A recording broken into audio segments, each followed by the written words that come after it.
أعوذ بالله من الشيطان الرجيم. بسم الله الرحمن الرحيم.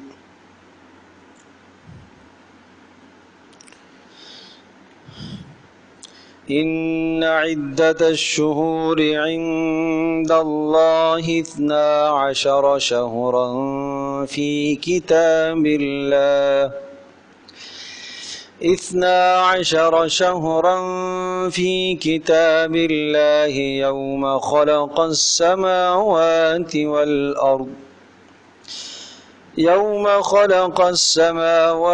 والأرض منها 4 حرم ذلك الدين القيم فلا تظلموا فيهن أنفسكم وقاتلوا المشركين كافة كما يقاتلونكم كافة واعلموا أن الله مع المتقين.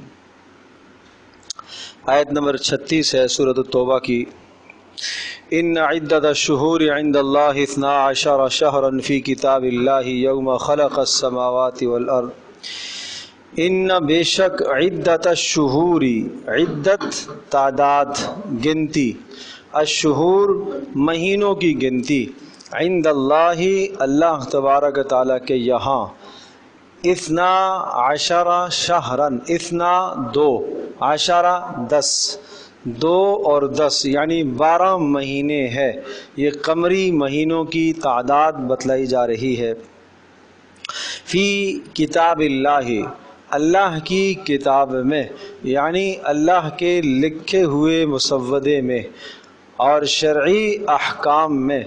یوم خلق السماوات والارض، اس دن سے جس دن سے اللہ پاک نے آسمانوں کو اور زمینوں کو پیدا فرمایا ہے.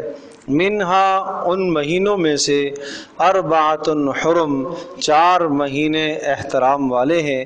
ذالک الدین القیم، یہی دین ہے نہ منسوخ ہونے والا، القیم مضبوط.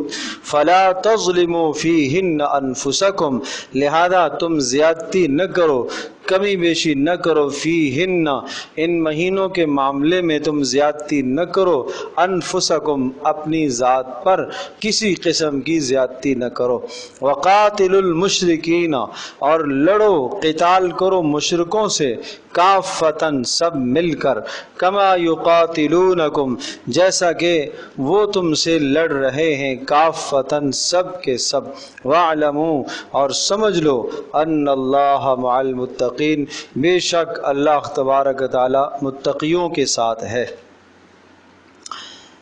حضرت صلی اللہ تعالی علیہ وسلم کی بعثت سے پہلے مشرکین عرب کا طریقہ کار یہ تھا کہ وہ مہینوں میں تبدیلی کرتے رہتے تھے. مہینے تو زمانے سے یہی چلے آ رہے تھے، محرم، صفر، ربیع الاول، ربیع الثانی جو اسلامی مہینے ہیں. محرم سے آغاز اور ذی الحجہ پر اس کا اختتام ہے، اور یہ گزشتہ شریعتوں کے اندر بھی مہینوں کی تعداد اسی طرح سے تھی. اور چونکہ قمری مہینوں کے ساتھ اسلام کے بہت سارے احکام کا تعلق ہے، لہذا رمضان کے روزوں کا تعلق قمری مہینوں کے ساتھ ہے، ذی الحجہ حج کا تعلق قمری مہینوں کے ساتھ ہے، اسی طرح سے محرم کے روزوں کا تعلق قمری مہینوں کے ساتھ ہے. اسی طرح سے ایک عورت جو عدت گزارتی ہے وہ بھی قمری مہینوں کے حساب سے عدت گزارتی ہے. شوہر اگر مر گیا تو 4 ماہ 10 دن جو عدت ہے وہ قمری مہینے 4 مہینے شمار کرے گی، اور مزید اوپر 10 دن. یہ صورت میں کہ جب پہلی تاریخ کو انتقال ہوا ہو، اگر بیچ کی تاریخوں میں انتقال ہوا ہے تو 130 دن وہ عورت پورے کرے گی. تو گویا کہ شرعی بہت سارے احکامات کا تعلق بھی قمری مہینوں کے ساتھ ہے، اس لیے مسلمانوں کے نزدیک پسندیدہ عمل یہ ہے کہ وہ اپنی تاریخوں کو قمری مہینوں سے شمار کرے اور سن ہجری سے اپنا حساب و کتاب کریں۔ ہجری وہ سن کہلاتی ہے کہ رسول پاک صلی اللہ علیہ وسلم ہجرت فرما کر مکہ مکرمہ سے مدینہ طیبہ تشریف لے گئے تو یہ ہجری سال کہلاتا ہے، اور وہاں سے مسلمانوں کی سن کا باقاعدہ سے اجرا حضرت عمر رضی اللہ عنہ کے دور خلافت میں ہوا۔ پہلے لوگ اپنا حساب و کتاب تاریخوں کا کسی مشہور واقعے سے کیا کرتے تھے، جیسا کہ رسول پاک صلی اللہ علیہ وسلم کی پیدائش کی تاریخ کیا لکھی جاتی ہے، اس میں یہ نہیں لکھی جاتی کہ محرم کی کیا تھی، یا اسی طرح سے کسی انگریزی مہینے کی تاریخ، وہ علیحدہ بات ہے، لکھی ہوئی ہے تاریخ کی کتابوں میں، لیکن اس کو یوں سمجھ لیجئے کہ جو شمار کیا جاتا ہے، کہا جاتا ہے کہ عام الفیل والے ساتھ ہاتھیوں والا واقعہ جس سال پیش آیا تھا اس سال آپ کی پیدائش ہوئی، تو کوئی مشہور واقعہ ہے اس سے اپنی تاریخ لوگ یاد کیا کرتے تھے۔ حضرت عمر رضی اللہ عنہ کے زمانے میں مشورہ ہوا کہ ہم کس طرح سے اپنی تاریخ کو منظم کریں، تو کچھ کی رائے یہ تھی آپ علیہ السلام کی پیدائش والے دن سے ہم اپنی تاریخ کا آغاز کرتے ہیں، کسی نے کہا انتقال والے دن سے ہم اپنی تاریخ شمار کرتے ہیں، کسی نے کہا جس دن آپ کو نبوت ملی اس سے شمار کرتے ہیں، کسی نے کہا کہ بدر والے دن سے ہم شمار کرتے ہیں۔ حضرت عمر رضی اللہ تعالیٰ عنہ نے ان تمام باتوں کو پسند نہیں فرمایا، طے یہ پایا کہ جس دن آپ نے ہجرت فرمائی ہے اس دن سے ہم اپنی تاریخ کا آغاز کرتے ہیں، تو اس طرح سے یہ اسلامی سال بھی کہلاتا ہے اور ہجری سال بھی کہلاتا ہے۔ تو ابھی جو ہے محرم کا مہینہ گویا کہ شروع ہوا، تو یہ حضرت صلی اللہ علیہ وسلم کو ہجرت فرمائے ہوئے 1400 سال پورے ہو گئے، اور مزید جو ہے 40 سال مکمل ہو گئے، 41 مکمل ہو گئے، 42واں سال گویا کہ ابھی شروع ہوا، سمجھے جی؟ تو یہ یاد کرنی چاہیے۔ آج ہم عیسوی تاریخ کو، شمسی تاریخ کو یاد کرتے ہیں، منع نہیں ہے اس کا یاد رکھنا، انگریزی سال بھی اس کو کہتے ہیں، کوئی حرج نہیں ہے، اس کو بھی آپ شمار کریں، لیکن مسلمانوں کے نزدیک پسندیدہ یہ ہے کہ وہ قمری تاریخوں سے اپنا حساب و کتاب رکھیں۔ حضرت صلی اللہ علیہ وسلم کے نزدیک یہی پسندیدہ تھا۔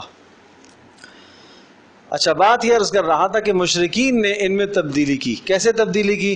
وہ یہ کرتے تھے کہ ہر سال بدلتے رہتے، اس سال ذی الحجہ حج ہوتا تھا ذی الحجہ میں، اب مشرکین نے طے کر لیا کہ اس سال ہم جو حج کریں گے وہ ربیع الاول میں کریں گے، اس سال جناب اگلے سال ہم حج کریں گے وہ سفر کے مہینے میں ہوگا، تو وہاں مکہ مکرمہ میں حج والے سال ہی اعلان ہو جاتا اگلا حج ہم فلاں مہینے میں کریں گے، تو یہ اپنی طرف سے آگے پیچھے کرتے، جس مہینے کو چاہتے محرم قرار دیتے، جس کو چاہتے ذی الحجہ قرار دیتے۔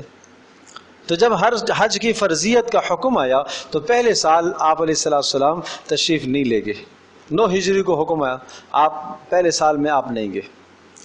اچھا، پہلے سال آپ تشریف نہیں لے گئے تو دوسرے سال سیدنا ابوبکر صدیق رضی اللہ تعالیٰ عنہ کو آپ نے امیر حج بنا کر بھیجا، اور اس سال بھی ذی الحجہ، یعنی یوں سمجھیے کہ 9 ذی الحجہ، وہ 9 ذی الحجہ کو نہیں تھا، اس لیے کہ یہ تبدیلی ہوئی تھی، تو پہلے سال وہ 29 کو ذی الحجہ کی 29 تاریخ کو یوم عرفہ آ رہا تھا، آپ نہیں گئے۔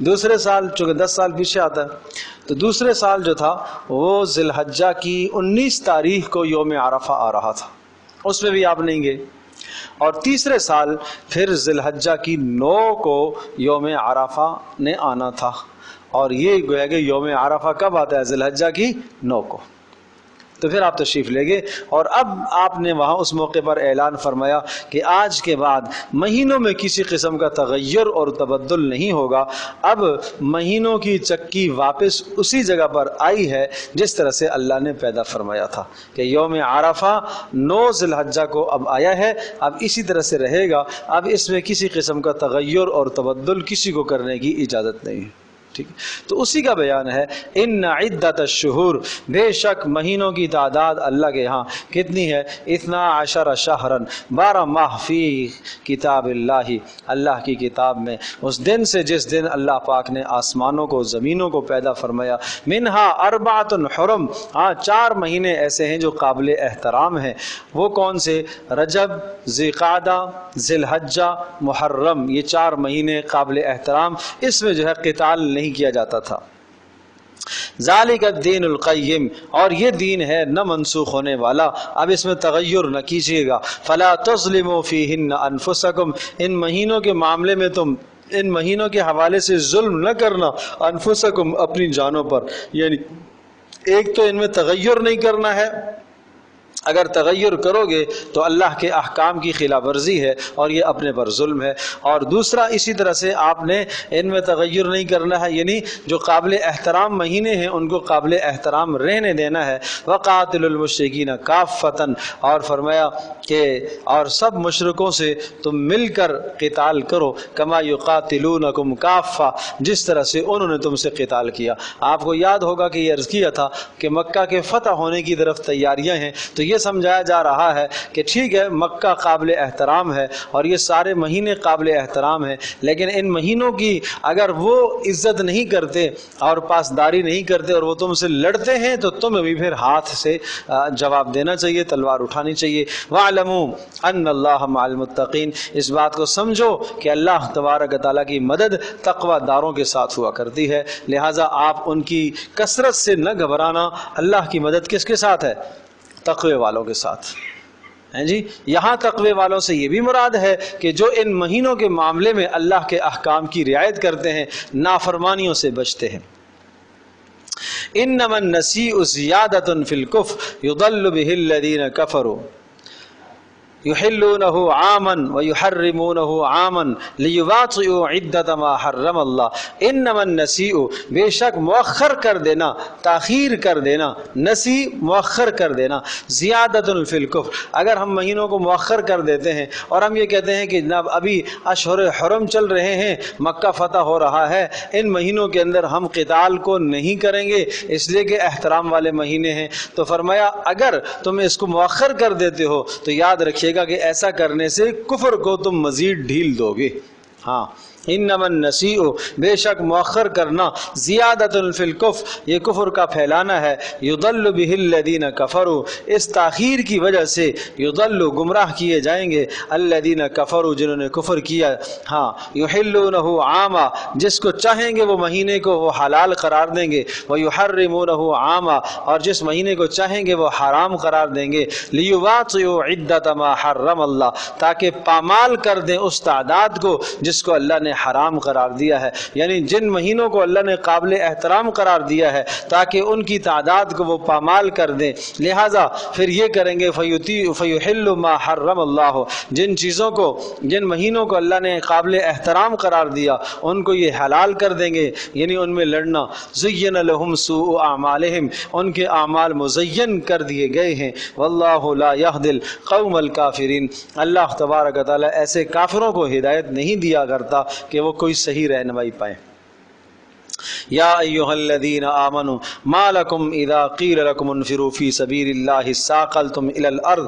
اب سورہ توبہ کا دوسرا حصہ شروع ہوا چاہتا ہے۔ عرض کیا تھا کہ پہلا حصہ ان معاہدوں پر مبنی ہے کہ جو معاہدے رسول پاک صلی اللہ علیہ وسلم نے عرب سے کیے ہوئے تھے، گویا کہ پہلے حصے کا تعلق آپ علیہ الصلوۃ والسلام کے گرد و نواح کے ماحول کے ساتھ ہے۔ آپ کی بعثت خصوصی کہاں تھی؟ آپ علیہ الصلوۃ والسلام خاص طور پر عرب میں مبعوث ہوئے، اور پھر آپ کی بعثت عمومی کہاں تھی؟ پوری دنیا۔ تو پہلے والا حصہ بعثت خصوصی سے متعلق ہے اور دوسرا والا حصہ بعثت عمومی سے متعلق ہے، اور چونکہ غزوہ تبوک ہے، آپ سے عرض کیا تھا کہ غزوہ تبوک حضرت صلی اللہ علیہ وسلم کے غزوات میں سے سب سے بڑا غزوہ ہے، اور یہ عرب سے نکل کر آپ علیہ السلام باہر تشریف لے گئے تھے تبوک کی طرف، یعنی رومیوں سے ایک لڑائی کی نوبت آنے والی تھی، لیکن آتے آتے وہ بچت ہو گئی اور لڑائی اس پر ہوئی نہیں، تو یہ رومیوں سے ایک لڑائی تھی، اور پچھلے درس میں تفصیل سے عرض کر چکا ہوں۔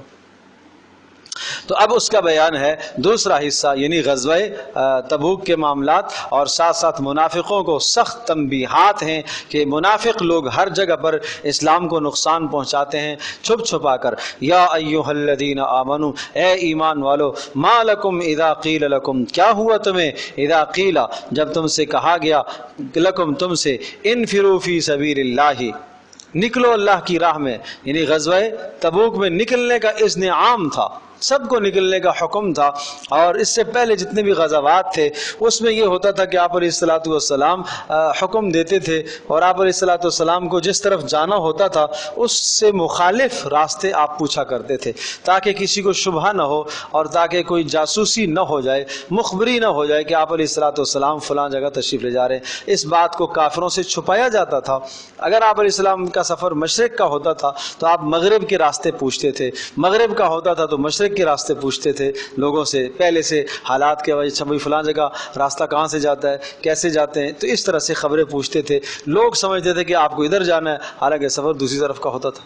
لیکن تبوک کا سفر تھا، آپ علیہ الصلوۃ والسلام نے صاف صاف تبوک کی تصریح کر کے اعلان کر دیا، اور اس میں نفیر عام تھا، سب کو نکلنے کا حکم دیا کہ سب کو نکلنا ہے تبوک کے لیے۔ تو وہ ڈانٹ سنائی، یا ایھا الذین آمنو، اے ایمان والو، ما لکم، تمہیں کیا ہو گیا ہے، اذا قیل لکم، جب کہا گیا تم سے، انفرو، نکلو، فی سبیل اللہ، اللہ کی راہ میں، تو تم کیوں نہیں نکلے، اثاقلتم الی الارض، تو تم بوجھل ہونے لگ گئے زمین کی طرف، اثاقلتم الی الارض، تمہارے پاؤں بوجھل ہو گئے، اٹھنا تمہارے لیے مشکل ہو گیا، اور نکلنا تمہارے لیے دشوار ہو گیا، نکلنا تمہارے لیے مشکل ہو گیا، کہ تم یہ کہنے لگے کہ راستہ لمبا ہے، کیسے جائیں گے، تبوک کا راستہ لمبا ہے، گرمی کی شدت ہے، پیچھے مدینہ طیبہ کے اندر کھجوریں ساری پکی ہوئی ہیں، پھل پکے ہوئے ہیں، اور 4 دن 6 دن اگر کھجوروں کے اترنے میں تاخیر ہو جائے تو پھل کے خراب ہونے کا خدشہ ہے۔ یہ ساری باتیں تمہارے ذہنوں کے اندر آ رہی ہیں،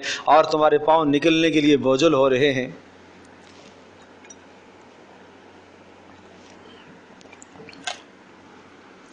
ارضیتم بالحیات الدنیا، کیا ہوا تمہیں، تم راضی ہو گئے ہو، تم خوش ہونے لگ گئے ہو دنیا کی زندگی پر، من الآخرہ، آخرت کے مقابلے میں تم دنیا کی زندگی کو چاہنے لگ گئے ہو، یعنی اللہ کی راہ میں نکلنے کا جب اذن عام ہو جائے، سب کو حکم ہو جائے، اور وہاں اپنی جان اور اپنا مال، اپنی عزت، سب کچھ لٹانے کی باری آ جائے، تو اس وقت تمہیں دنیا کے لیے پیچھے رہنا یہ سخت نقصان کا اندیشہ ہے۔ یہ ارضیتم بالحیات الدنیا، کہ کیا ہو گیا تمہیں کہ تم دنیا کی زندگی پر راضی ہونے لگ گئے ہو، آخرت کے مقابلے میں۔ اچھی طرح سے ذہن نشین فرمائے، جہاں دین کا تقاضا فرض کے درجے میں آ جاتا ہے، چاہے کوئی بھی ہو، جہاں اللہ کا حکم فرضیت کے مقابلے میں آ جاتا ہے، نماز کا حکم آیا، ایک آدمی اپنے کاروبار میں بیٹھا ہے، نماز کا حکم آیا، خاتون خانہ اپنے گھر کے اندر کسی کام میں مشغول ہے، نہیں یہ کام کر کے پھر نماز پڑھوں گی، نماز کا وقت نکل جاتا ہے، تو اس نے گویا کہ دنیا کی زندگی کو اپنا لیا ہے آخرت کے مقابلے میں۔ فما متاع الحیات الدنیا فی الآخرۃ الا قلیل، نہیں ہے دنیا کی زندگی فی الآخرہ، آخرت کے مقابلے میں، الا قلیل، مگر بہت تھوڑی سی، آخرت کے مقابلے میں دنیا کی زندگی کی کوئی حیثیت نہیں ہے۔ الا تنفروا يعذبكم عذابا علیما، خبردار اگر تم نہ نکلے، يعذبكم عذابا علیما، اس جہاد کو ترک کرنے کی وجہ سے، اس غزوے کو ترک کرنے کی وجہ سے اللہ تمہیں دردناک سزا دے گا، ويستبدل قوما غيركم، اور اللہ تمہیں ہٹا کر دوسری قوم کو لے آئے گا، يستبدل، اللہ تبدیل کر دے گا، قوما، قوم کو، غيركم، جو تمہارے سوا ہوگی، اللہ دوسروں کو لے آئے گا، اور وہ اللہ کے اس فریضے کو پھر پورا کریں گے اگر تم نہیں پورا کرتے ہو تو۔ وَلَا تَضُرُّوهُ شَيْئًا، اور سمجھ لو، وَلَا، نہیں، تَضُرُّوهُ، تم اس کو نقصان نہیں پہنچا سکتے ہو، شَيْئًا، کچھ بھی، کس کو، اللہ کو تم کچھ بھی نقصان نہیں پہنچا سکتے ہو، وَاللَّهُ عَلَىٰ كُلِّ شَيْءٍ قدیر، اللہ ہر چیز پر قدرت رکھنے والا ہے، آپ کو ہٹا کر دوسری قوم کو لے آئے، اللہ قدرت رکھنے والا ہے، اللہ کسی کو بھی نہ لائے، اللہ اپنی قدرت سے دین کو زندہ کرے، قادر مطلق ہے، اللہ اپنی قدرت سے دشمنوں کو مغلوب کر دے، تباہ اور برباد کر دے، اللہ قدیر ہے، قادر مطلق ہے، ہر شے پر قدرت رکھنے والا ہے۔ سمجھ میں آ گیا جی؟ اس کے بعد ایک اور ڈانٹ. پہلی ڈانٹ تو یہ سنائی اگر نہیں نکلو گے تو کیا ہوگا؟ سخت عذاب آئے گا. دوسری الا تنصروه فقد نصرہ اللہ. یہ جو دوسری والی ڈانٹ ہے اس میں مفسرین نے لکھا ہے امت کا کوئی بھی فرد نہیں بچا ہوا، سب کو یہ ڈانٹ ہے سوائے ایک آدمی کے. ایک آدمی اس ڈانٹ سے مستثنا ہے، اس کو یہ ڈانٹ نہیں، وہ ہیں سیدنا ابوبکر صدیق رضی اللہ تعالی. باقی کوئی مستثنا بولو نہیں ہے. لا تنصروہ، سنو اگر تم نے مدد نہ کی، لا تنصروہ الا تنصروہ، اگر تم نے مدد نہ کی ہو اس کی، کس کی؟ رسول کی. اگر تم نے رسول کی مدد نہ کی اور تم رسول کے ساتھ نہ نکلے، فقد نصرہ اللہ، تو کوئی غم نہیں ہے، کوئی غم نہیں ہے. فقد نصرہ اللہ، اللہ اس کی مدد کر چکا ہے، اللہ نے اس کی مدد کر دی. کب؟ اذ اخرجہ الذین کفروا، جب اس شخص کو نکالا یعنی نبی کو نکالا، ان اخرجہ نکالا ہو اس کو، الذین ان لوگوں نے، کفروا جنہوں نے کفر کیا. وہ کون تھے؟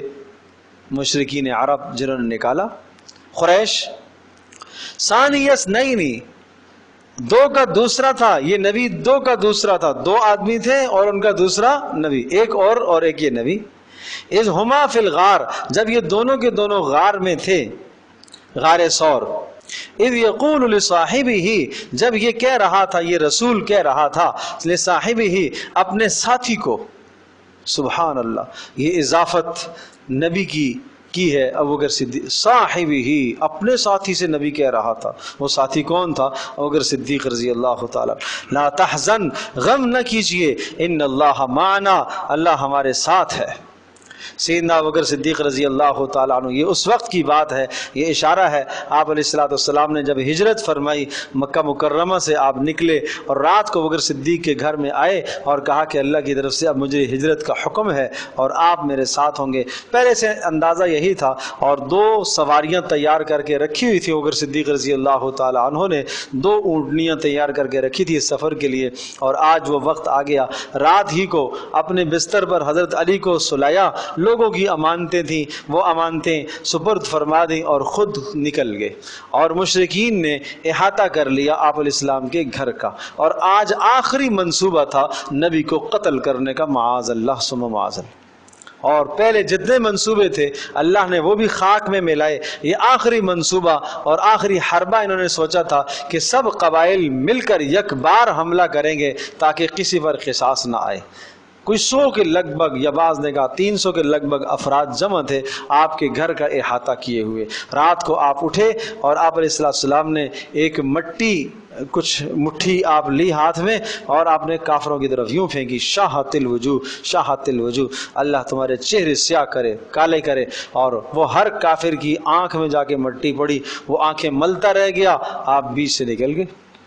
یہ اللہ کی مدد تھی، کسی کو پتہ ہی نہیں چلا. صبح جب بیدار ہوئے، صبح کی بات ہے، ساری رات انتظار کرتے رہے. صبح جب روشنی ہوئی تو دیکھا کہ آپ علیہ السلام کے بستر پر یہ کون سو رہا ہے بھائی؟ اب یہ تو علی بن ابی طالب ہے. تو نکل گئے. سمجھے میرے عزیز دوستوں اور بزرگوں، تھے تو مشرک، تھے تو کافر، لیکن گھر کے اندر گھسنا گوارا نہیں کیا رات میں. یہ مردانگی نہیں ہے.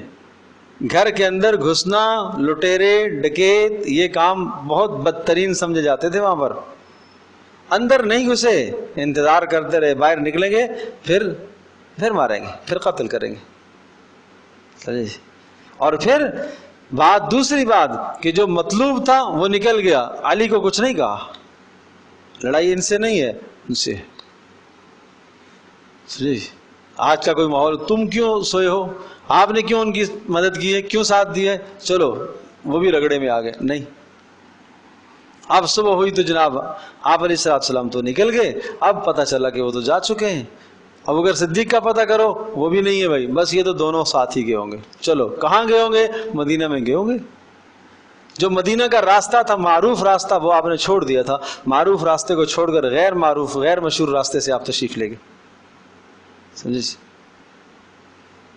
اور آپ علیہ السلام نے غار میں، اور غار یہ بالکل اس مخالف سمت پر، مدینہ کی مخالف سمت پر تھا، آپ وہاں جہاں کسی کا تصور بھی نہیں ہو سکتا تھا ادھر آئیں گے، وہ تو ادھر جانا ہے نا، یہ تو ادھر ہے، دوسری جانب ہے۔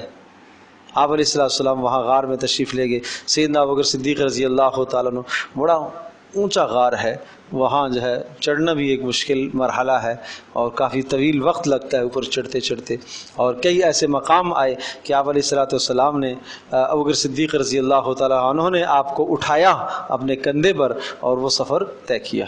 اور یہ اس کے یوں سمجھ لیے کہ اس سے 1 سال قبل معراج کا سفر ہوا تھا اور جبریل آپ کے ساتھی تھے اس سفر کے، اور آج ابوبکر صدیق رضی اللہ تعالیٰ عنہ ساتھی ہیں، اور اس سفر کے اندر جو ہے نا سواری براق ہے، اور یہاں جہاں سواری کی ذرا ابوبکر صدیق رضی اللہ تعالیٰ نے خود اپنے آپ کو پیش فرمایا۔ اللہ اکبر۔ تو اس طرح سے جب غار میں پہنچے تو مشرکین نے تلاش کرنا شروع کیا، کرتے کرتے کرتے غار کے دہانے پر پہنچ گئے، اور قریب تھا اگر نیچے جھک کر کوئی دیکھتا تو آپ علیہ السلام اندر نظر آ جاتے، لیکن اللہ پاک آنکھوں پر پردے ڈالتا ہے، نیچے نہیں جھکے۔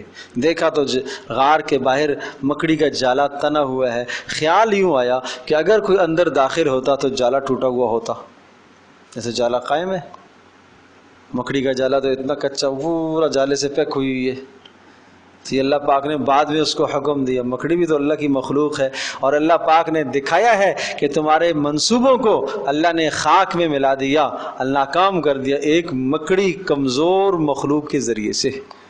اور دوسرا دیکھا تو وہاں کبوتری نے انڈے دیے ہوئے ہیں، بھائی کوئی آدمی یہاں گھستا تو یہاں کبوتری کیسے ہوتی، اپنے انڈوں پر کیسے بیٹھی ہوتی، یہ گھونسلے میں کیسے ہوتی، اس قسم کی باتیں کر کے وہاں چلے گئے۔ اور داخل ہونے سے پہلے ابوبکر صدیق رضی اللہ تعالیٰ عنہ اندر تشریف لے گئے، غار کو اندر سے صاف کیا، ہر طرف سے صاف کیا، اور آپ علیہ السلام کو اندر آنے کا کہا۔ آپ علیہ السلام لیٹے، ابوبکر صدیق رضی اللہ تعالیٰ کے گود میں سر رکھا ہوا تھا، اور یہ فرمایا جیسا کہ قرآن میری گود میں کھلا ہوا ہے، اس طرح سے یہ منظر تھا۔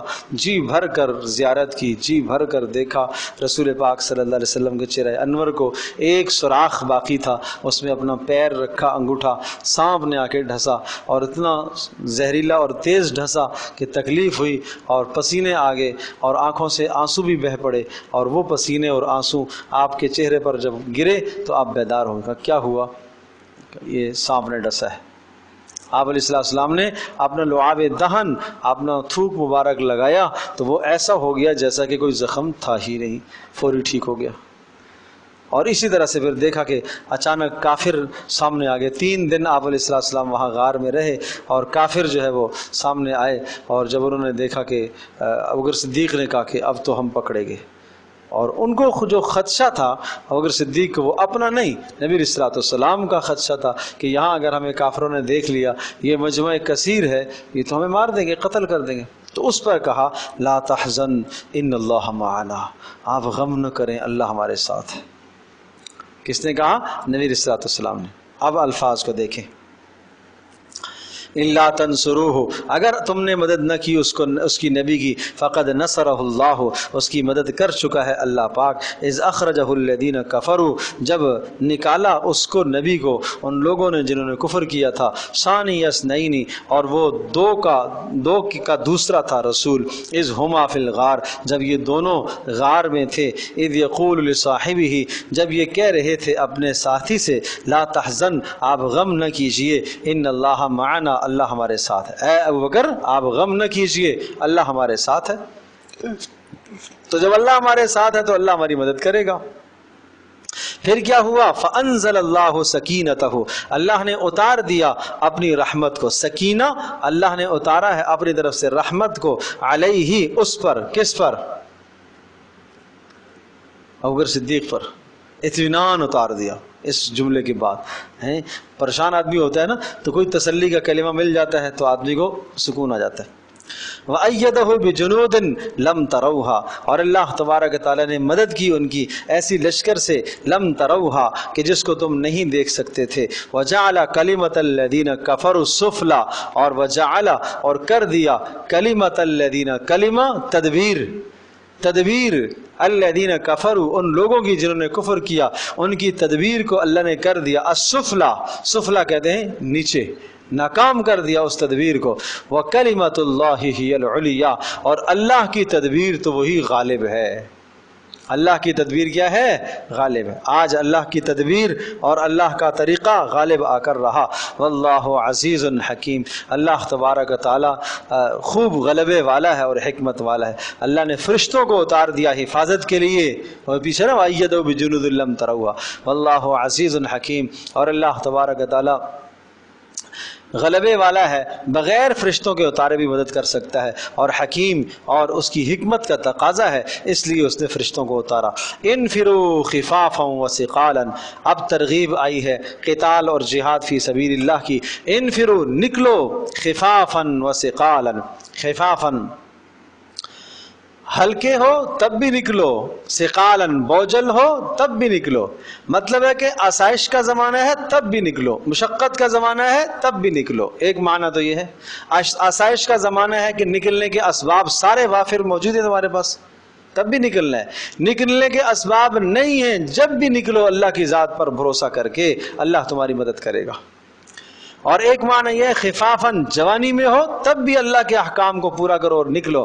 اور ثقالاً، اور بڑھاپے کی حالت میں ہو جب بھی نکلو. وجاہدوا باموالکم وانفسکم فی سبیل اللہ، اور جہاد کرو اپنے مالوں کے ذریعے سے اور اپنی جانوں کے ذریعے سے، فی سبیل اللہ، اللہ کی راہ میں. ذالکم خیر لکم، یہ تمہارے لیے بہتر ہے. ان کنتم تعلمون، اگر تم سمجھو تو. پیچھے رہنا تمہارے لیے بہتر نہیں ہے، یہ نکلنا تمہارے لیے بہتر ہے. اور دینی اعتبار سے بھی، دنیاوی اعتبار سے بھی نکلنا اجر کے اعتبار سے بھی بہتر ہے، اور نکلنا دنیا میں مال غنیمت کے اعتبار سے بھی تمہارے لیے بہتر ہے، تمہیں فائدہ ہوگا. لو کان عرضا، اب یہ زجر اور ڈانٹ سنائی ان منافقوں کو جو اس غزوے میں پیچھے رہ گئے. لو کان عرضا قریبا، لو کان عرضا قریبا وسفرا قاصدا لاتبعوک، اگر ہوتا، لو کان عرضا قریبا، اگر قریب کا سامان ہوتا، قریب کا سفر ہوتا، وسفرا قاصدا، اور ایک معتدل سفر ہوتا، درمیانہ ہوتا، بہت دور کا نہ ہوتا، لاتبعوک، تو یہ آپ کے پیچھے جاتے منافق. ولکن بعدت علیہم الشقہ، لیکن ولکن بعدت، لمبی نظر آئی ان کو یہ مشقت، یہ مسافت سفر کی ان کو بہت دور نظر آئی. وَسَيَحْلِفُونَ بِاللَّهِ، اب ان قریب جب آپ واپس آئیں گے نا، سَيَحْلِفُونَ، یہ قسمیں کھائیں گے، بِاللَّهِ، اللہ کی. کیا کہیں گے؟ لَوِ اسْتَطَعْنَا لَخَرَجْنَا مَعَكُمْ، او ہو، ہمیں اگر استطاعت ہوتی نا تو ہم ضرور آپ کے ساتھ جاتے. یہ چکنی چپڑی باتیں منافق آدمی. ارے جی، ہم جی تو بڑا چاہ رہا تھا کہ میں آپ کا ساتھ دوں، جی تو بڑا چاہ رہا تھا کہ میں جناب آپ کی حمایت کروں، جی تو بڑا چاہ رہا، لیکن میرے ساتھ کچھ آزار ہیں، میرے ساتھ کچھ مسائل ہیں، میرے ساتھ کچھ یہ مسئلہ ہے، یہ مسئلہ ہے. مطلب یہ ہوا کہ حق کا ساتھ نہ دینا، نبی کا ساتھ نہ دینا، نفیر عام میں نہ نکلنا، ہزار ہیلے بہانے کرو، سب بیکار ہیں، وہ سب بیکار کے ہیلے بہانے ہیں. یہلکون انفسہم، یہ نہ نکل کر انہوں نے اپنے آپ کو تباہ کر دیا. یہلکون، ہلاک کر دیا انہوں نے اپنے آپ کو. واللہ یعلم، اللہ خوب جانتا ہے. انہم لکاذبون، کہ یہ کیا کر رہے ہیں؟ بولو، جھوٹ بول رہے ہیں. یہ کہتے ہیں کہ جناب نہیں، ہمارے پاس استطاعت نہیں ہے، جھوٹ بولتے. اللہ اکبر. تو بھائی اللہ پاک دلوں کے حالات کو جانتا ہے. اللہ کے سامنے آدمی جھوٹ نہیں بول سکتا نا. ایک دوسرے کے سامنے آدمی جھوٹ بولے تو بولے، اللہ کے سامنے تو آدمی کیسے جھوٹ بولے گا؟ اللہ تو دلوں کے حالات کو جانتا ہے کہ کون جھوٹ بول رہا ہے. کہیں ضرورت کی جگہ خرچ کرنے کی آئی اور مطالبہ ہو کہ یہاں خرچ کیا جائے، آدمی کہے نہیں، میرے پاس استطاعت ہوتی نہ خرچ کرتا. تو استطاعت کس چیز کا نام ہے؟ اگر آپ کی ضروریات پوری ہو رہی ہیں اور باقی جو مال ہے وہ آپ کی استطاعت سے زائد ہے، خرچ کرنا چاہیے. کہ ایک دینی ضرورت آئی ہے، خرچ کرنا چاہیے. آپ کے اقربا میں سے کوئی ضرورت مند ہے، وہاں خرچ کرنا چاہیے. یہاں جہاں دینی تقاضا آیا وہاں خرچ کرنا چاہیے. جہاں جان کی ضرورت پیش آئی پیش کرنی چاہیے. مال کی ضرورت آئے پیش کرنا چاہیے. وہاں آدمی ہیلے بانے کرے کہ اگر میرے پاس استطاعت ہوتی تو میں یوں کرتا یوں کرتا. اللہ جانتا ہے کون جھوٹ بولتا ہے. واللہ یعلم انہم لکاذبون.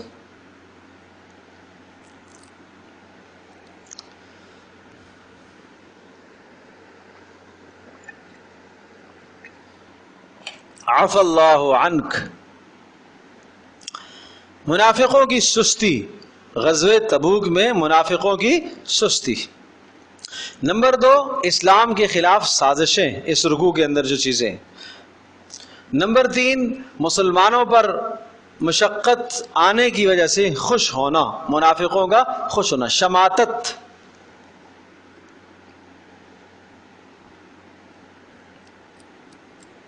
اور نمبر 4 منافقوں کی عادات، منافقوں کی عادات. پہلی بات تو یہ ہے، آپ علیہ الصلوۃ والسلام جب تبوک میں نکلنے لگے، مخلصین صحابہ جان نثاران سب کے سب جمع ہو گئے آپ کے ارد گرد. چلو ہم تیار ہیں. گھر کے اندر 2 تھے 2 نکل پڑے، 3 تھے 3، 4، 6 جتنے تھے سب کے سب نکل پڑے. اللہ کے رسول نے آج اعلان فرمایا ہے کہ سب نکلو، سب نکل گئے. کچھ منافق لوگ آئے، اپنے آزار پیش کرنے لگے. جی ہمارے گھر میں پیچھے خواتین اکیلی ہیں، کوئی نگہداشت کرنے والا نہیں ہے. جی ہمارے لیے کچھ یہ مجبوری ہے، میرے پاس سفر کے اسباب نہیں ہے، سفر ہے لمبا، اور وہاں ظاہر ہے ایک جانور اونٹنی چاہیے، گھوڑا چاہیے، اتنا لمبا سفر میں کر نہیں سکتا، اتنا لمبا سفر میں کر نہیں سکتا، بیماریاں ہیں. مطلب ہے ہر کوئی اپنا اپنا عذر لا کے پیش کر رہا، اور وہ سب کے سب آزار اکثر کے تو جھوٹے آزار تھے، جھوٹے آزار تھے، صرف اس جنگ سے اپنے آپ کو پیچھے کر رہے تھے. اور اس لیے کہ اس سے پہلے جتنی جنگیں تھیں وہ جزیرۃ العرب کے اندر اندر ہی تھی، سمجھے جی. وہ قریب قریب میں ساری جنگیں، بدر ہے، احد ہے، وہ سب قریب قریب میں تھے حالات. تو وہاں یہ ہوتا تھا چلو دیکھتے ہیں لڑائی کس کے ساتھ ہے، بدر کی اپنا مد مقابل ہے، مکہ والے ہیں. اسی طرح سے احد میں وہی آئے ہیں، کچھ یہود ہیں، تو آج دیکھ لیں گے کس سے غلبہ ہے، دور بیٹھ کے تماشا دیکھیں گے. بھائی جب سفر دور کا ہو تو تماشا دیکھنے کا بھی جی نہیں چاہتا. اب ایک آدمی یہاں سے تماشا بین جناب وہ 4 دن کا سفر کر کے تھوڑی جائے گا، اور وہاں سفر اتنا طویل تھا، کوئی 12-14 دن کا سفر تھا. اتنا طویل سفر کریں گے تماشا دیکھنے کے لیے کہ دیکھتے ہیں کون لڑتا ہے، کون کامیاب ہوتا ہے، کون ہارتا ہے؟ یہ تو نہیں ہے نا. یہاں وہی جائے گا جو مخلص ہوگا. آج پتہ چلے گا کھرے کھوٹے کی پہچان ہو جائے گی. بات سمجھے جی. اب آپ علیہ الصلوۃ والسلام کا مزاج بڑا پیارا مزاج تھا. آپ درگزر فرماتے تھے. جو بھی آ کے منافق عذر کرتا، جی میرا عذر ہے، ٹھیک ہے جی، جو میرا عذر ہے ٹھیک ہے، میرا عذر ہے ٹھیک ہے، میرا عذر ہے ٹھیک ہے. تو آپ اس طرح سے اجازت دیتے چلے گئے. اللہ پاک نے وہ بات فرمائی عفا اللہ عنک، لیکن اللہ نے معافی کا اعلان پہلے فرمایا. اللہ نے درگزر کر دیا آپ سے. لما اذنت لهم، اچھا یہ بتاؤ آپ نے کیوں ان کو اجازت دی، رخصت کیوں دی آپ نے ان کو؟ نہیں سمجھے؟ آپ نے رخصت کیوں دی؟ حتی یتبین لک الذین صدقوا، یہاں تک کہ تیرے سامنے ظاہر ہو جاتی یہ بات کہ کس نے سچ بولا، وتعلم الکاذبین، اور آپ جان لیتے جھوٹ بولنے والے کون اس معاملے میں. کہ جو سچے ہوتے ان کو آپ رخصت دے دیتے، جن کا عذر ہوتا ان کو رخصت دے دیتے، اور جن کا عذر نہ ہوتا ان کو آپ رخصت نہ دیتے. لیکن آپ نے اس تمیز کو نہیں کیا، آپ نے یہ بات دیکھی نہیں. جو عذر مانگ رہا ہے، جو رخصت مانگ رہا ہے، آپ نے رخصت دی، آپ نے کوئی تحقیق نہیں فرمائی. تو اللہ پاک نے یہ ارشاد فرمایا آپ نے ایسا کیوں کیا؟ لیکن اللہ پاک نے آپ کو کیا کر دیا؟ بولو، درگزر کر دیا. عفا اللہ، معافی کا اعلان پہلے ہو گیا ہے. سمجھے جی. لا یستأذنک الذین یؤمنون باللہ والیوم الآخر، لا یستأذنک، آپ سے نہیں اجازت لیتے، لا یستأذنک، نہیں رخصت طلب کرتے ہیں، الذین، وہ لوگ، یؤمنون باللہ، جو ایمان رکھتے ہیں اللہ پر، والیوم الآخر، اور آخرت کے دن پر جو ایمان رکھتے ہیں، وہ آپ سے رخصت طلب بولو نہیں کرتے. ان کے نزدیک سب سے بڑا کام اس وقت آپ کے ساتھ جانا ہے، باقی کام سارے پچھلے درجے کے. اس لیے میں نے آپ سے عرض کیا تھا کہ صحابہ کرام رضی اللہ عنہم اجمعین کی ترجیحات کیا تھی. اپنی جان کو سب سے پہلے کہاں پیش کرنا ہے؟ دین پر. مال کہاں لگانا ہے؟ دین پر. صلاحیت کہاں لگانی ہے؟ دین پر. اس کے بعد اگر کچھ جان بچ گئی تو پھر دنیا کو دیکھ لیں گے، پھر بیوی بچوں کو بھی دیکھ لیں گے. کچھ مال وہاں سے بچ گیا تو اس کو ہم اپنے گھر پر بھی لگا لیں گے. نہیں سمجھے؟ آج ہمارا مال، ہماری جان، ہماری صلاحیت سب سے پہلے کہاں؟ اپنی خواہشات پر، ضروریات پر بھی نہیں، خواہشات پر۔ اگر ضروریات پر لگے تب بھی کوئی بات نہیں ہے، لیکن خواہشات پر، بیٹے کی خواہش، بیوی کی خواہش، بچی کی خواہش، اس کی یہ خواہش ہے، اس کی یہ خواہش ہے۔ ادھر ایک پڑوس میں ایک بھوکا آدمی ہے، وہاں ضرورت ہے کہ وہاں اس کی ضرورت کو پورا کیا جائے، لیکن گھر میں بچی کی یہ خواہش ہے، کیا کریں؟ وہ یہ کھلونا طلب کر رہی ہے، اس کی خواہش ہے۔ اب ایک ہے کہ میں اس پیسے سے اس کی بھوک مٹاؤں جو بھوکا ہے، اور ایک یہ ہے کہ اپنی بچی کی خواہش کو پورا کروں۔ سمجھے جی؟ ایمان ہمیں یہ راستہ بتاتا ہے کہ آپ پہلے وہ ضرورت پوری کریں۔ ارے بات سمجھ میں آئی بھائی؟ بڑا مشکل مرحلہ ہے، یہ بڑا مشکل کام ہے کہ انسان اپنی خواہشات کو چھوڑ کر دوسرے کی ضروریات کو پورا کرے۔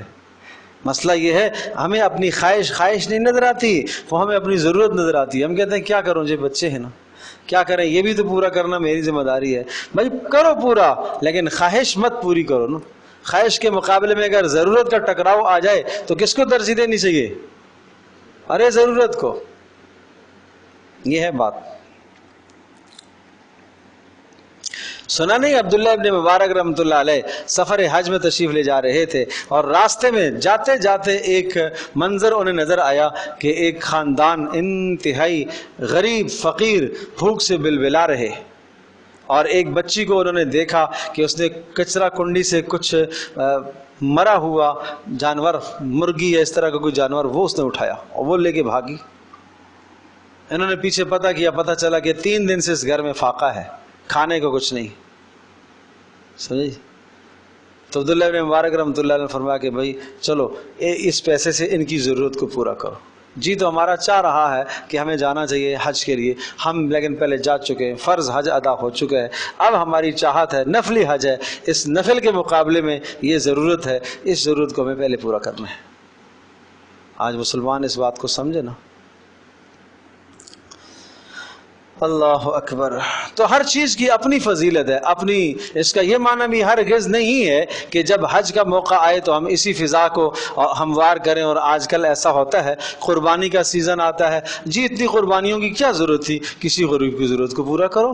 جی حج کی کیا ضرورت تھی، کسی غریب کی ضرورت کو پورا کرو۔ تو بھائی وہ سارا کا سارا نزلہ اس وقت حج پر، قربانی پر نہیں گرنا چاہیے۔ آپ دیگر خواہشات کو کم کر کے ان خواہشات کے ذریعے سے دوسروں کی ضرورتوں کو پورا کریں نا۔ چلے، لا یستاذنک، آپ سے اجازت طلب نہیں کرتے، الذین، وہ لوگ، یؤمنون باللہ، جو اللہ پر ایمان رکھتے ہیں، والیوم الآخر، اور آخرت پر ایمان رکھتے ہیں، وہ آپ سے اجازت نہیں طلب کرتے، ان یجاہدوا باموالہم، اس بات سے وہ پیچھے نہیں رہتے کہ وہ اپنی جانوں کے ذریعے سے جہاد کریں اور اپنے مالوں کے ذریعے سے جہاد کریں اللہ کی راہ میں، وہ اجازت طلب نہیں کرتے۔ واللہ علیم بالمتقین، اور اللہ تبارک و تعالی خوب جانتا ہے تقوی اختیار کرنے والوں کو، بچنے والوں کو خوب جانتا ہے۔ انما یستاذنوں کا، بے شک آپ سے اجازت طلب کرتے ہیں، الذین، وہ لوگ، لا یؤمنون باللہ، جو ایمان نہیں رکھتے اللہ پر، والیوم الآخر، اور آخرت پر ایمان نہیں رکھتے، وارتابت قلوبہم، وارتابت، اور اسلام کے معاملے میں ارتابت قلوبہم، ان کے دل شک میں پڑے ہوئے ہیں، فہم فی ریبہم یترددون، وہ اپنے شک میں سرگرداں ہیں، یترددون، تردد میں ہیں۔ کیا کریں؟ وہ تردد ان کو چین سے نہیں بیٹھنے دیتا، کبھی کہتے ہیں جائیں یا نہ جائیں، کیا کریں، جائیں یا نہ جائیں، جانا چاہیے نہیں جانا چاہیے، بس یہی ساری رات یہی سوچتے رہتے ہیں۔ وَلَوْ أَرَادُوا الْخُرُوجَ لَأَعَدُّوا لَهُ عُدَّةً وَلَكِنْ كَرِهَ اللَّهُ بِعَاثَهُمْ وَلَوْ أَرَادُوا الْخُرُوجَ، اور اگر وہ نکلنے کا ارادہ کرتے نا آپ کے ساتھ، تو لَعَدُّوا لَهُ عُدَّةً، تو اس کے لیے کوئی سفر کی تیاری بھی کرتے، لَعَدُّوا، تیاری کرتے، لہو، اس سفر کے لیے، عدتاً، کوئی سامان تیار کرتے، کوئی گھوڑا پال کے رکھ لیتے، کوئی اونٹنی پال کے رکھ لیتے، کوئی سامان باندھ کے لے آتے، لیکن وہ ارادہ ہی نہیں کرتے۔ وَلَكِنْ كَرِهَ اللَّهُ بِعَاثَهُمْ، اور یاد رکھیے گا جو خیر کا کام کرنے کا ارادہ نہیں کرتا، نکلنے کا ارادہ ہی نہیں کرتا، وَلَكِنْ كَرِهَ اللَّهُ، اللہ بھی ناپسند کرتا ہے، ان بِعَاثَهُمْ، ان کا اٹھنا، وہاں سے نکل کر نبی کے ساتھ جانا اللہ کو بھی پسند نہیں ہے، اللہ کو بھی پسند نہیں ہے، اللہ زبردستی تو نہیں کرتا۔ فَثَبَّتَهُمْ، اللہ پاک نے ان کو ہٹا دیا، بٹھا دیا ان کو. وقیلا، اور ان سے کہا گیا اقعدوا مع القاعدین، بیٹھے رہو کن کے ساتھ؟ قاعدین، بیٹھنے والوں کے ساتھ، معذوروں کے ساتھ تم بھی بیٹھ جاؤ، اندھوں کے ساتھ، لولوں کے ساتھ، لنگڑوں کے ساتھ، جو نہیں جا سکتے ان کے ساتھ تم بھی بیٹھو. لو خرجوا فیکم ما زادوکم الا خبالا. اب یہ سوال ہی آیا مسلمانوں کو، مخلص پکے مسلمان، ان کے ذہنوں میں شبہ ہونے لگا کہ کیوں ان کو اجازتیں دے دی، یہ جو بھی رخصت مانگتا آپ دیتے رہے. ارے ساتھ چلتے تو اچھا ہو جاتا، مجموعہ تو زیادہ لگتا نا کم از کم. بات سمجھے تو آپ، لیکن چونکہ منافق تھے وہ لوگ، اس لیے کہا اگر یہ آپ کے ساتھ نکلتے بھی تو کیا کرتے؟ ما زادوکم الا خبالا، نہیں زیادہ کرتے مگر فساد ہی فساد پھیلاتے. تو اس لیے ان کے نہ نکلنے میں ہی کیا ہے؟ خیر ہے، عافیت اسی میں ہے، نہ نکلے. لو خرجوا فیکم ولو خرجوا، اگر فرمایا سازشیں کرتے، اگر یہ نکلتے فیکم تمہارے درمیان میں، ما زادوکم الا خبالا، زیادہ نہ کرتے مگر فساد کو. ولا اوضعوا خلالکم، ولا اوضعوا، اور بیٹھ جاتے، خلالکم تمہارے درمیان، یبغونکم الفتنہ، اور تمہارے درمیان میں بیٹھ کر فتنے چاہتے، فتنے طلب کرتے، چغل خوریاں کرتے، بیٹھ کر بگاڑ پیدا کرتے، نبی کے خلاف لوگوں کو بدظن کرتے، صحابہ کے خلاف دوسروں کو بدظن کرتے. اور یاد رکھنا وفیکم سماعون لہم، اور تمہارے درمیان میں سماعون، جاسوس بھی ہیں، لہم، ان یہودیوں کے جن کے خلاف آپ لڑنے کے لیے جا رہے ہو نا، ان کے جاسوس بن کر یہ تمہارے درمیان میں کام کرتے ہیں. واللہ علیم بالظالمین، اللہ پاک ایسے ظالموں کو خوب جانتا ہے.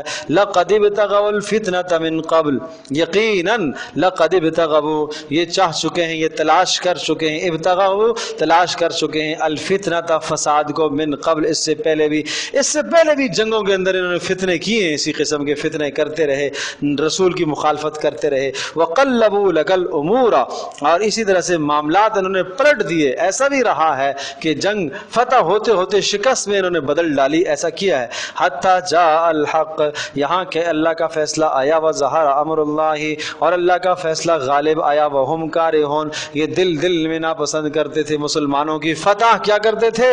ناپسند کرتے تھے. ومنہم، اور بعض ایسے بھی ہیں، من یقول ذلی ولا تفتنی. جد بن قیس ایک شخص تھا، اس نے کہا کہ حضرت مجھے اجازت دے دیں، رخصت دے دیں، میں نہیں جا سکتا.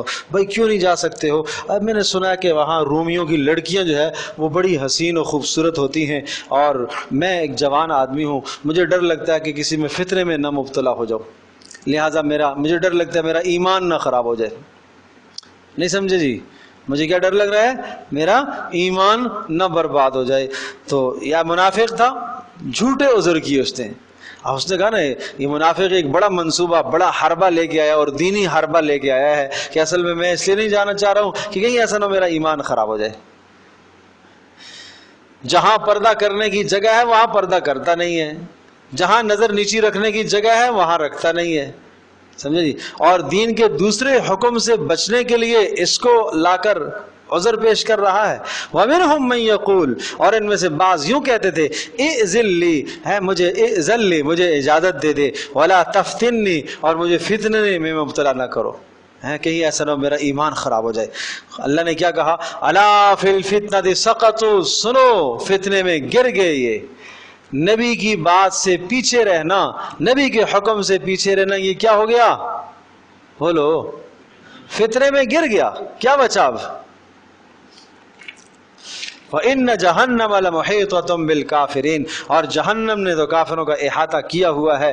ان تصبک حسنۃ، ان منافقوں کی شناختیں، نشانیاں بتائیں.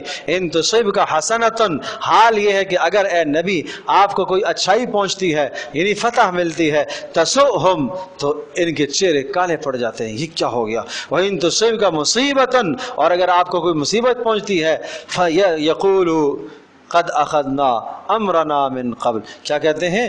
ہاں کامیابی وہی ہے نا. وَإِن تُصِبْكَ مُصِيبَةٌ، اگر کوئی مصیبت آپ کو پہنچتی ہے، یقولو، تو خوشی سے یہ کہتے ہیں قد اخذنا امرنا من قبل، ہم نے اس مصیبت کے آنے سے پہلے ہی بچاؤ کر لیا تھا، اس لیے تو ہم یہاں آئے نہیں تھے جہاد میں.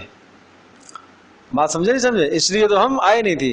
قد اخذنا ہم نے پکڑ لیا تھا امرنا بچاؤ کا معاملہ اس سے پہلے. وَيَتَوَلَّوْا وَهُمْ فَرِحُونَ اور یہ کہتے ہوئے اتراتے ہوئے واپس جاتے ہیں. قل کہہ دیجئے لن يصيبنا الا ما كتب الله لنا نہیں پہنچتی ہمیں کوئی مصیبت مگر وہی جو اللہ نے ہمارے حق میں بولو لکھ دی ہے، مقرر کر دی ہے.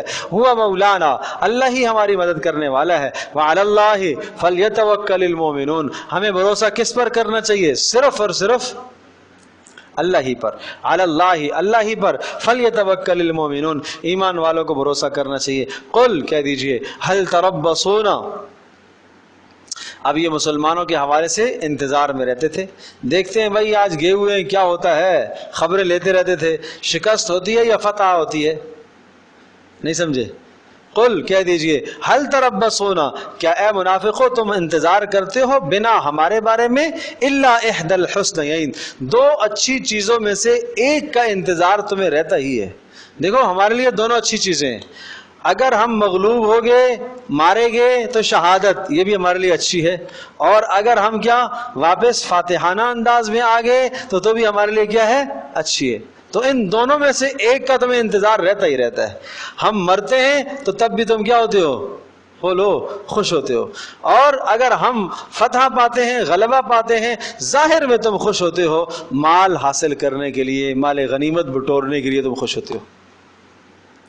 وَنَحْنُ نَتَرَبَّصُ بِكُمْ اور ہم بھی انتظار کر رہے ہیں کہ پہنچے تمہارے اوپر اللہ پاک کا عذاب من عندی اس کی طرف سے، او بِأَيْدِينَا یا اللہ تمہیں عذاب دے گا ہمارے ہاتھوں سے. ہمارے ہاتھوں سے مراد ہمیں قتل کرنے کا حکم آئے گا کہ ہم تمہیں قتل کریں. فَتَرَبَّصُوا انتظار کرو اِنَّا مَعَكُمْ مُتَرَبِّصُونَ ہم تمہارے ساتھ بھی انتظار کر رہے ہیں. قل کہہ دیجئے انفقوا طوعا او کرہن اے منافقو تم خرچ کرو طوعا جی چاہتے ہوئے او کرہن یا نہ چاہتے ہوئے. لن يتقبل منکم تم سے اللہ قبول نہیں کرے گا، یہ قبول تم سے نہیں کیا جائے گا.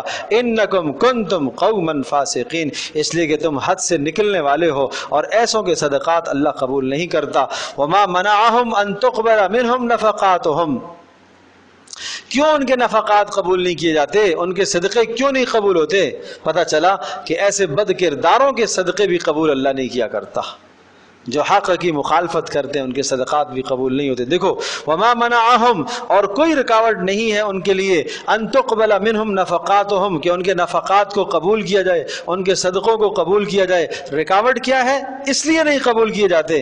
پہلی علت الا انہم کفروا باللہ وبرسولہ کہ وہ انکار کرتے ہیں اللہ اور اس کے رسول کا، اس لیے ان کے صدقوں کو قبول بولو نہیں کیا. نمبر 2 ولا یاتون الصلاۃ الا وهم کسالى نماز کی طرف نہیں آتے مگر سستی سے. پتہ چلا ایسوں کے صدقے بھی اللہ قبول نہیں کرتا.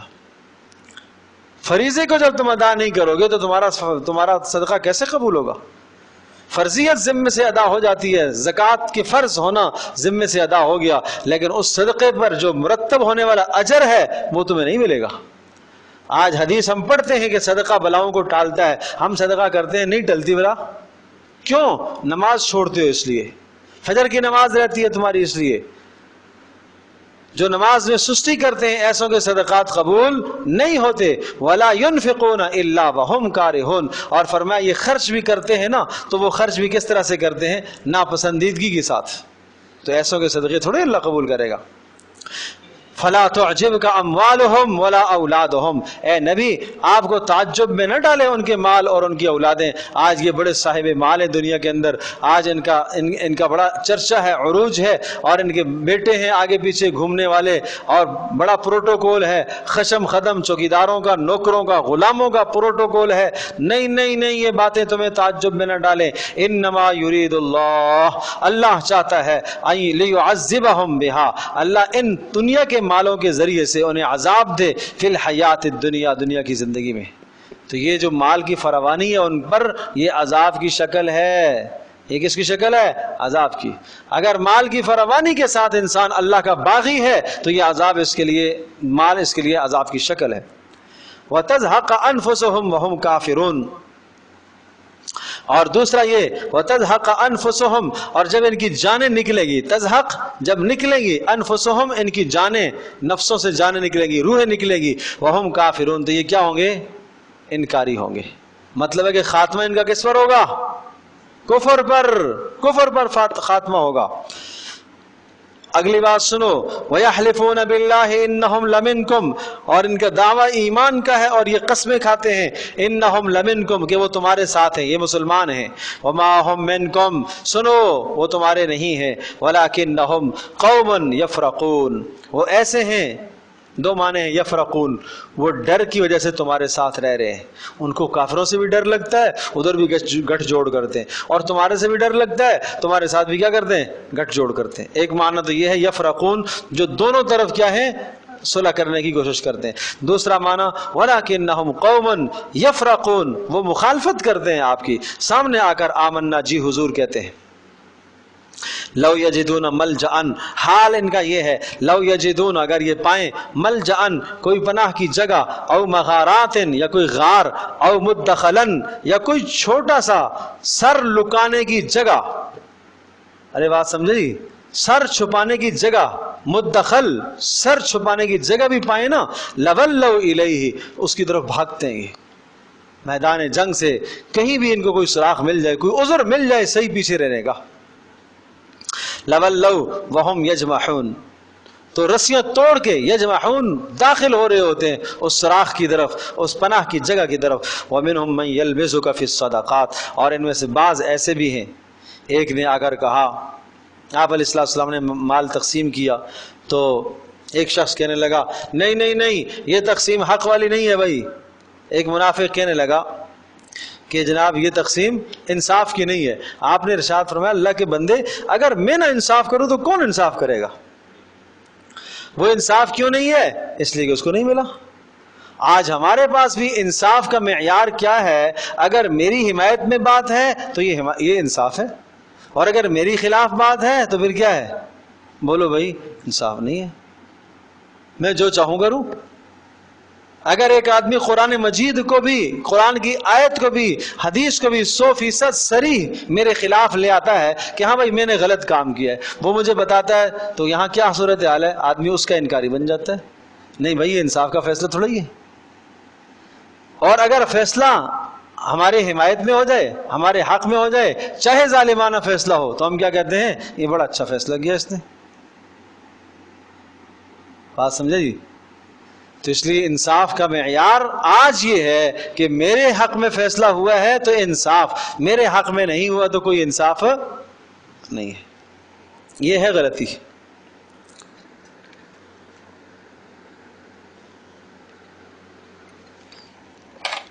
صحابہ کرام رضی اللہ عنہم اجمعین کا مزاج یہ نہیں تھا۔ مدینہ طیبہ کے اندر ایک مرتبہ بارش ہوئی، مسجد نبوی میں ایک پرنالہ تھا جو مسجد نبوی کی طرف گرتا تھا، اور حضرت عباس کے گھر کا پانی مسجد نبوی جب بارش ہوتی تھی تو مسجد نبوی کے گیٹ پر آ کر گرتا تھا، نکلنے والوں کو قدر تکلیف ہوتی تھی۔ حضرت عمر رضی اللہ تعالی نے وہ پرنالہ اکھیڑ دیا۔ عباس آئے، کس نے اکھیڑا؟ عمر نے۔ عمر کون ہے؟ امیر المومنین ہے۔ کیا ہے؟ امیر المومنین۔ تو حضرت عباس نے دعویٰ دائر کر دیا قاضی کے پاس، یہ ظلم کیا انہوں نے، زیادتی کی ہے۔ قاضی کون؟ ابی بن کعب مدینے کے قاضی ہے، سمجھے؟ تو قاضی نے بلایا حضرت عمر امیر المومنین عدالت میں، قاضی کی عدالت میں، مدعی عبداللہ، مدعی عباس چچا آپ علیہ السلام کی، اور مدعا علیہ امیر المومنین عمر بن خطاب، اور قاضی ابی بن کعب۔ ہاں جی کیا ہوا؟ جی انہوں نے میرا پرنالہ اکھیڑ دیا ہے۔ حضرت عمر سے پوچھا قاضی صاحب نے کیوں اکھیڑا ہے؟ اس لیے کہ مسجد میں پانی گر رہا تھا، مسجد کی طرف آ رہا تھا۔ ہاں بھائی آپ کے پاس کیا جواب ہے؟ کہا رسول اللہ صلی اللہ علیہ وسلم نے خود لگایا تھا،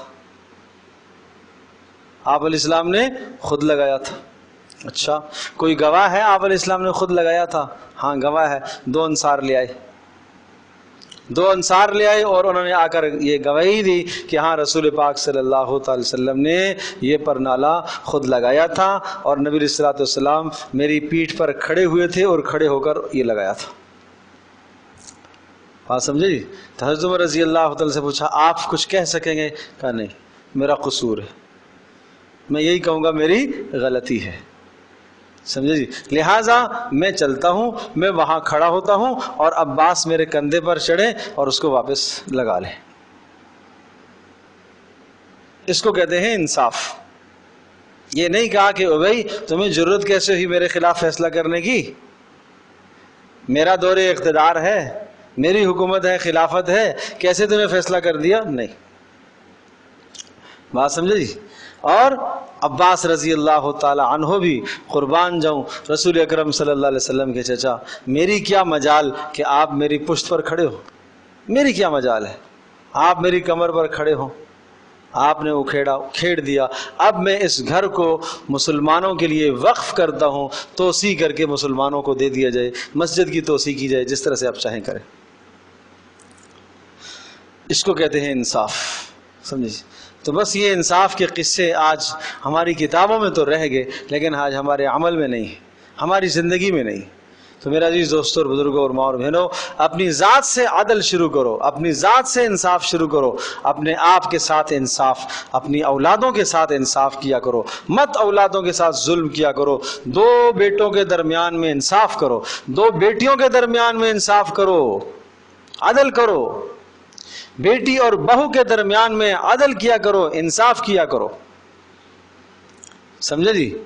بہو کا قصور نظر آ جائے تو اس کو سمجھ آئی ہی نہیں ہے، یہ اتنی بڑی ہو گئی اس کو سمجھ ہی نہیں آئی ہے، اور بیٹی عمر میں اس سے بڑی ہے، یہ تو بچی ہے، کیا کرے؟